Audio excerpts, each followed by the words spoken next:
In a significant political shift, Mark Carney is set to be sworn in as Canada's 24th Prime Minister on Friday, succeeding Justin Trudeau, who has led the nation for over 9 years. Carney, a former central banker, was elected leader of the Liberal Party on Sunday. His incoming cabinet is anticipated to be notably smaller, comprising 15 to 20 ministers compared to the previous 37. Notably, Marc Miller, who has served as Minister of Immigration, Refugees and Citizenship since July 26, 2023, will not be part of Carney's new cabinet. Miller's tenure included significant policy shifts, such as announcing the 2024 to 2026 immigration levels plan, aiming for 485,000 permanent residents in 2024 and 500,000 in both 2025 and 2026.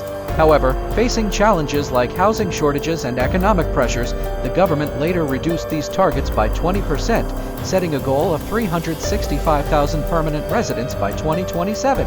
Carney's cabinet restructuring reflects a strategic move to address pressing national issues, including economic stability and international relations.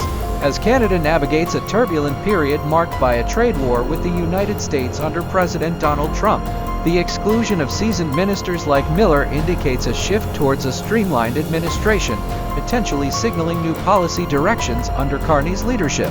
The official swearing-in ceremony will be presided over by Governor-General Mary Simon, marking the commencement of Carney's term during these challenging times. In a parting message posted on social media, Trudeau encouraged Canadians to keep being themselves. "I am so proud of Canadians, proud to have served a country full of people who stand up for what's right, rise to every occasion, and always have each other's backs when it matters most," he said.